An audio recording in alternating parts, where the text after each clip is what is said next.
राम से मेरे भाइयों को, आप सभी को happy new year in advance. तो आज हम इस वीडियो में बात करने वाले हैं टॉप कार लॉन्चेस जो कि 2024 के अंदर लॉन्च हुई है। तो हम यहाँ पे 2024 का रिकैप करने वाले हैं सभी कंपनी और सब गाड़ी के द्वारा। सबसे पहले मारुति ने इस साल 2 गाड़ियों को लॉन्च करा है, Hyundai ने भी 2 गाड़ियों को लॉन्च करा है, टाटा ने 4 गाड़ियों को लॉन्च करा है, महिंद्रा ने भी 4 गाड़ियों को लॉन्च करा है, टोयोटा ने 1 गाड़ी को लॉन्च करा है, किया ने 3 गाड़ियों को लॉन्च करा है, एमजी ने 1 ही गाड़ी को लॉन्च करा है, होंडा ने 1 गाड़ी को लॉन्च किया है, वैगन ने 1 भी गाड़ी लॉन्च नहीं की, स्कोडा ने 1 गाड़ी लॉन्च की है, रेनॉल्ट ने 1 भी गाड़ी लॉन्च नहीं की, निसान ने 2 गाड़ियाँ लॉन्च की हैं, सिट्रन ने 1 गाड़ी लॉन्च की है और बीच में थोड़े बहुत अपडेट्स लाती गई है वो, और जीप ने 1 भी गाड़ी लॉन्च नहीं की है इस साल। तो सबसे पहले महीने से स्टार्ट करते हैं। सबसे पहली जो गाड़ी लॉन्च हुई थी जनवरी के महीने में वो थी किया सोनेट का फेसलिफ्ट। जब से किया सोनेट लॉन्च हुई थी ना इंडियन मार्केट में, वो सबसे ज़्यादा गुड लुकिंग गाड़ी बन गई थी सब 4 मीटर एसयूवी के अंदर। प्रोबेबली कह सकते हैं बेस्ट लुकिंग गाड़ी थी। जब इसका फेसलिफ्ट इंडियन मार्केट में लॉन्च हुआ था तो किया के सेल्स में एक तरफा बूस्ट मिला था। ये टॉप 10 सेलिंग कार थी पिछले 3 महीने में, अक्टूबर, सितंबर और अगस्त में 3 महीने लगातार टॉप 10 के अंदर थी। और इसके बाद इस गाड़ी की और स्पोर्टियर फील आने लगी और ज़्यादा फीचर इस गाड़ी ये किया ने बना दी थी। नेक्स्ट जो उस महीने जनवरी के महीने में गाड़ी लॉन्च हुई थी वो थी Hyundai क्रेटा का फेसलिफ्ट। Hyundai क्रेटा का फेसलिफ्ट 16 जनवरी 2024 को इंडियन मार्केट में लॉन्च हुआ था। ये इसका सेकेंड जनरेशन मॉडल का फेसलिफ्ट था और इसमें आपको 1.4 लीटर टर्बो को हटाकर 1.5 लीटर का टर्बो इंजन इंट्रोड्यूस करा गया था। और सबको पता है जब ये फेसलिफ्ट इंडियन मार्केट में लॉन्च हुआ बिल्कुल टॉप सेलिंग गाड़ी बन चुकी थी क्रेटा हमेशा की तरह, और ये अभी भी बिल्कुल ट्रेंड में चल रही है गाड़ी। इसका ट्रेंड कभी जाने नहीं वाला है। नेक्स्ट जनवरी के महीने में जो गाड़ी लॉन्च हुई थी वो थी टाटा पंच इलेक्ट्रिक मॉडल, जो कि 17 जनवरी 2024 को इंडियन मार्केट में लॉन्च हुई थी। पंच हमेशा से ही टाटा मोटर्स का एक एमर्ज बेस्ट सेलिंग प्रोडक्ट रहा है नेक्सॉन के साथ साथ। जब इसका इलेक्ट्रिक वर्जन लॉन्च किया था तो इसमें आपको 25 किलोवाट आवर का बैटरी के साथ 35 किलोवाट आवर का बैटरी के दोनों मिलते थे। आगे बढ़ते हैं, फरवरी के महीने में कोई भी गाड़ी इंडियन मार्केट में लॉन्च नहीं हुई, तो उसके आगे बढ़ते हैं मार्च में। मार्च के महीने में 2 गाड़ियों को इंडियन मार्केट में लॉन्च किया गया। एक थी Hyundai क्रेटा की एनलाइन और दूसरी थी BYD की सील। सबसे पहले क्रेटा एनलाइन की बात कर लेते हैं। ये 11 मार्च 2024 को इंडियन मार्केट में लॉन्च की गई थी। जब इसको एनलाइन को लॉन्च किया तो काफ़ी स्पोर्टियर लुक इसको दिया गया था। मतलब डिज़ाइन तो वैसे क्रेटा जैसे ही था, बस फ्रंट ग्रिल और थोड़ा सा sporty exhaust, front end rear bumper change कर दिया था। इसमें आपको 1.5 लीटर का टर्बो इंजन मिलता था जो कि मैनुअल ट्रांसमिशन के साथ साथ DCT का ऑप्शन दिया जाता था। दूसरी गाड़ी जो मार्च में लॉन्च हुई थी वो थी BYD की सील, जो कि एक कह सकते हैं पोर्शे डिज़ाइन वाली गाड़ी थी, वो भी कम बजट सेगमेंट में। और साथ ही साथ ये गाड़ी जो लॉन्च थी बहुत ही एग्रेसिव प्राइस पे BYD ने इस गाड़ी को इंडियन मार्केट में लॉन्च किया गया था विद अ गुड रेंज। अप्रैल के महीने में एक ही गाड़ी का लॉन्च हुआ था, XUV 3XO, जो कि एक ब्लॉकबस्टर प्रोडक्ट रहा है महिंद्रा की तरफ से इस साल का। जब ये गाड़ी को लॉन्च किया गया इंडियन मार्केट में तो ये 300 का फेसलिफ्ट मॉडल, जो 300 आती थी इससे प्रीवियस वाला मॉडल, उसका फेसलिफ्ट था जिसका रीबैच करके 3XO नाम दे दिया गया था। इसमें सारी की सारी कमी दूर कर दी थी महिंद्रा ने, यानी कि प्रीमियम टच और सारा फीचर्स सब चीज़ बिल्कुल टॉप लेवल पे दिए थे। ADAS, 360 degree camera, electronic parking brake with auto, सारी चीज़ें बिल्कुल, मतलब एक कहते हैं ना, जो महिंद्रा ने सोच समझ के एक एक चीज़ सारे जो उसके सब कॉम्पिटिटिव में भी कॉम्पीट करती है उसको सब देख रेख के ही इस गाड़ी को लॉन्च किया और सबसे ज़्यादा हिट प्रोडक्ट रहा है। इसकी भी सेल्स बूस्ट हो गई थी जब ये गाड़ी लॉन्च हुई थी इंडियन मार्केट में। तो नेक्स्ट मई के महीने में एक ही गाड़ी का लॉन्च हुआ था, मारुति सुजुकी की स्विफ्ट, जो कि इंडिया की फेवरेट हैचबैक रही है हमेशा की तरह। 4 जन अवतार 2024 में इसका लॉन्च किया गया था। ये एक मोस्ट प्रोमिनेंट कार लॉन्च हुई थी जो कि 2024 में हुई थी। इसमें आपको नया Z series 1.2 litre 3 cylinder engine दिया गया था, यानी कि एक सिलेंडर कम कर दिया। ये भी वही टाटा की राह पर चलने लग गए मारुति वाले भी। इसमें थोड़े बहुत फीचर्स और सेफ्टी, फ्यूल एफिशिएंसी ये सारी बढ़ा दी गई थी। लेकिन मुझे एक चीज़ से कंप्लेंट है मारुति की तरफ से, जो इसका नेक्स्ट जन अगर आपने नाम दिया है इस गाड़ी को तो आपको फ्रंट और रियर में कुछ तो चेंजेस करने चाहिए थे। जैसे आपने हेडलैम्प और टेल लैम्प का लुक दी थी, बाकी सब कुछ सिमिलर था। अगर आप इसका प्रीवियस मॉडल देखेंगे और इसको करें तो मतलब ऐसा लगेगा मतलब फेसलिफ्ट लॉन्च किया है, इंटीरियर वो कर दिया नया और एक इंजन नया कर दिया, तो नया जनरेशन बना दिया इसे। तो बस यही था स्विफ्ट के बारे में। नेक्स्ट आगे चलते हैं हम। तो अगला महीना जून के महीने में भी मात्र एक ही गाड़ी लॉन्च हुई थी, जो कि थी टाटा अल्ट्रोज रेसर। अब जब इस गाड़ी को लॉन्च किया ना, तो टाटा ने फीचर्स तो भरपूर दिए, लेकिन इसमें सिर्फ और सिर्फ 1.2 लीटर का टर्बो इंजन दे दिया गया था, मैनुअल के साथ साथ डीसी ऑप्शन के साथ। अब साथ ही साथ इसमें आपको ventilated seats, 360 degree camera, 10.25 inch की टच स्क्रीन इंट्रोड्यूस कराई गई थी। और ये गाड़ी मतलब एक कह सकते हो ना, एक हॉट हैचबैक बन गई थी जब ये गाड़ी लॉन्च हुई थी। मतलब जो स्पोर्टियर वर्जन था अल्ट्रोस का, वो तो लॉन्च करा ही, साथ में एक हॉट हैचबैक का इसका टैग दे दिया गया था इस गाड़ी को। जुलाई के महीने में एक भी गाड़ी लॉन्च नहीं हुई। नेक्स्ट अगस्त के महीने में टोटल 4 गाड़ी को इंडियन मार्केट में लॉन्च किया गया। सबसे पहले बात कर लेते हैं हम निसान एक्सट्रेल, जो कि 1 अगस्त को इंडियन मार्केट में लॉन्च हुई थी। इसके बारे में ज़्यादा बात करूँगा नहीं, क्योंकि इतना कुछ प्रोमिनेंट प्रोडक्ट ये मुझे लगा नहीं और कोई बात करने लायक ये गाड़ी है भी नहीं। आगे चलते हैं। सेकंड टाटा कर्व ईवी, जो कि 7 अगस्त को इंडियन मार्केट में लॉन्च हुई थी। ये गाड़ी एक मैं कह सकता हूँ मतलब एक अंडररेटेड कार मुझे लगी। इतनी बात लोगों ने इसके ऊपर करी नहीं। रेंज और बोट स्पेस तो बहुत तगड़ा मिलता है इसमें। मतलब तगड़ा क्या, मतलब एक 500+ किलोमीटर की इसमें रेंज क्लेम करता है टाटा। और जो एक वो होती है ना कम्पैक्ट एक्सयूवी ईवी वाला फॉर्मेट में, उसमें ये एंटर कर गई थी टाटा मोटर्स।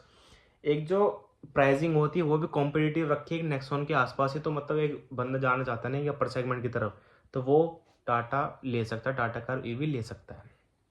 नेक्स्ट थी सिट्रॉन की बसाल्ट, जो कि मैं कह सकता हूँ सिट्रॉन का एक अच्छा मूव था अपने इस सेगमेंट में, जैसे कि एंटर करने के लिए कि हाँ भाई हम भी कुछ ऐसा प्रोडक्ट निकाल सकते हैं। लेकिन वही हमेशा की तरह वही मात खा गई फीचर्स के आगे।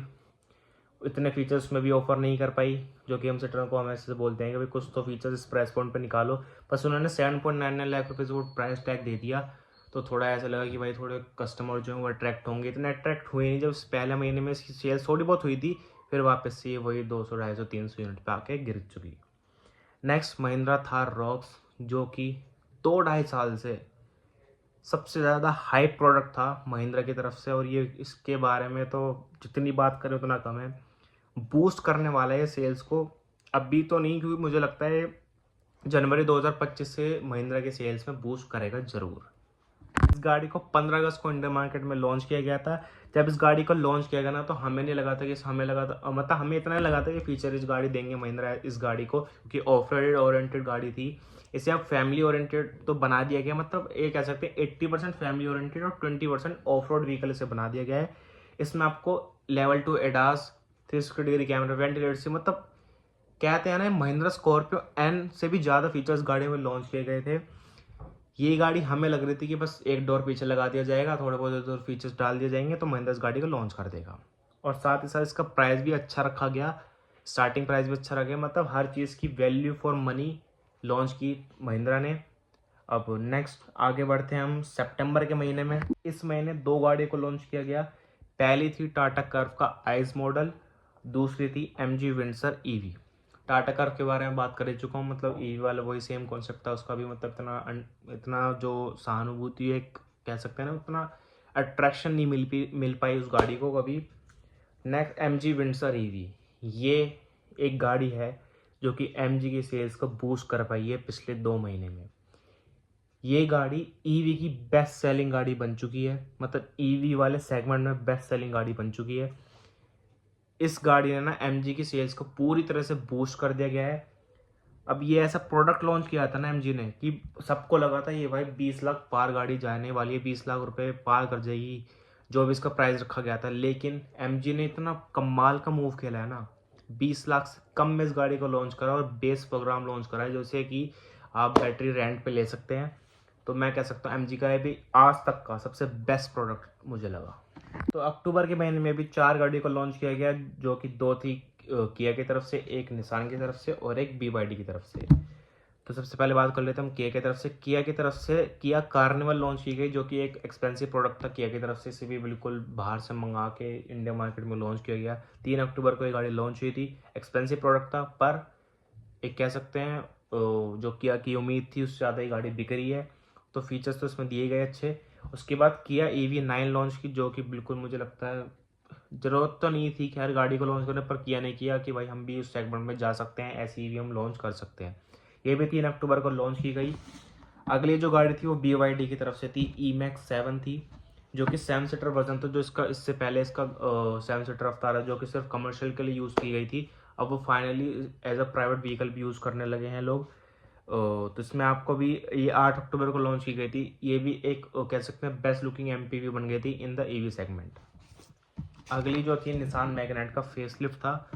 फेसलिफ्ट के नाम पे बस फ्रंट एंड रियर बम्पर थोड़े बहुत चीज़ें इधर अंदर, जो एक मेन चीज़ जो निसान ने की थी ना इसके साथ लॉन्च करके, जो फेसलिफ्ट लॉन्च किया था, इसके साथ जो अंदर की फिट एंड फिनिश थी ना वो बिल्कुल टॉप नॉच कर दी थी। लेदर लगा के जो पैनल गैप्स थे वो सारे हटाकर एक अच्छा मूव खेला था निसान ने। नवंबर के महीने में भी 3 गाड़ी को लॉन्च किया। सबसे पहले थी मारुति सुजुकी डिजायर जो कि 11 नवंबर 2024 को लॉन्च की गई थी। ये भी डिजायर का 4th जनरेशन अवतार था 2024 में। इसका जो मेन हाईलाइट था ना डिजायर का वो था भाई जब ग्लोबल एनकेप ने इस गाड़ी को क्रैश टेस्ट निकाला। तो जब ग्लोबल एनकेप ने इसका क्रैश टेस्ट किया तो इसने 5 आउट ऑफ 5 स्टार की रेटिंग स्कोर करी, जो कि सेडान सेगमेंट में सबसे ज़्यादा टॉप थी, टॉप नॉच थी, जिसकी वर्टस और क्या नाम है स्लाविया के आसपास ही इसकी रेटिंग थी। तो एक कह सकते हैं मारुति की तरफ से एक अच्छा मूव था कि इस गाड़ी को ऐसा सेफ निकालना। मारुति की इमेज भी काफ़ी सुधर गई जब इसने 5 स्टार स्कोर करे। और साथ ही साथ इसका मारुति ने इस बार R&D पे खर्चा करके स्विफ्ट और डिज़ायर को बिल्कुल अलग डिज़ाइन किया। नेक्स्ट महिंद्रा की थी XCV 9e और B6e, दोनों की दोनों गाड़ियाँ 26 नवंबर को लॉन्च की गई थी। इसके स्टार्टिंग मॉडल को भी लॉन्च किया गया था इंडियन मार्केट में, और सबको पता है कैसा हिट प्रोडक्ट रहा, मतलब था उस टाइम पर। सब लोग इसके बारे में बात कर रहे थे और अब भी आज तक भी इसके बारे में बात कर रहे हैं कि भाई क्या प्रोडक्ट निकाला महिंद्रा ने। लास्ट महीने की तरह मूव ऑन कर देते हैं। इसमें भी 3 गाड़ी को लॉन्च किया गया इंडियन मार्केट में। सबसे पहला था स्कोडा काइलैक जो कि 2 दिसंबर को इंडियन मार्केट में लॉन्च की गई थी। जब स्कोडा काइलैक को लॉन्च किया गया ना तो उसके स्टार्टिंग प्राइस तो बहुत अच्छे रखे गए, लेकिन जो उसके टॉप एंड वेरिएंट थे वो मैं कह सकता हूँ 40,000 रुपये थोड़े से महंगे हो गए, 40,000 कम हो सकते थे। लेकिन ये जब गाड़ी लॉन्च की गई तो एक स्कोडा की तरफ से अच्छा मूव था कि भाई सब कॉम्पैक्ट SUV इतना ग्रो कर रहा है तो उस सेगमेंट में क्यों ना एक गाड़ी लॉन्च की जाए। और फाइनली इस गाड़ी को लॉन्च किया गया और एक मैं कह सकता हूँ एक स्कोडा में ना स्कोडा के लिए अच्छा प्रोडक्ट माना जाएगा। सेल्स भी बिल्कुल बूस्ट करेगा और अभी जनवरी में इसके बारे में पता चली जाएगा कितना सेल्स बूस्ट करे। मेरे मामले में तो हिट प्रोडक्ट है ये और स्कोडा की सेल्स में ही बूस्ट लाएगा और साथ साथ मार्केट शेयर में भी। नेक्स्ट थी होंडा की अमेज जो कि 4 दिसंबर को लॉन्च की गई थी। होंडा की अमेज से उम्मीद तो बहुत ज़्यादा थी कि कुछ हटके चीज़ें इस गाड़ी में दी जाएंगी, पर उतनी दी नहीं गई।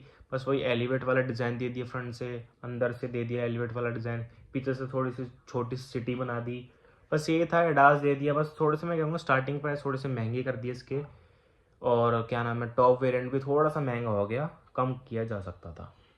नेक्स्ट थी टोयोटा की कैमरी जो कि 11 दिसंबर को लॉन्च की गई। बिल्कुल नेक्स्ट जनरेशन कैमरी थी। जब इसका प्राइस आया तो बिल्कुल भी ओवर प्राइस नहीं लगा। टोयोटा से ये एक्सपेक्टेड था कि इतना प्राइस ये रखा जाएगा टोयोटा की तरफ से, और ये भी गाड़ी अब फ्रंट एंड ये हर जगह से देखने में काफ़ी अच्छी लग रही है पिछले जनरेशन के कंपैरिजन में। तो बस यही था इस वीडियो में, धन्यवाद।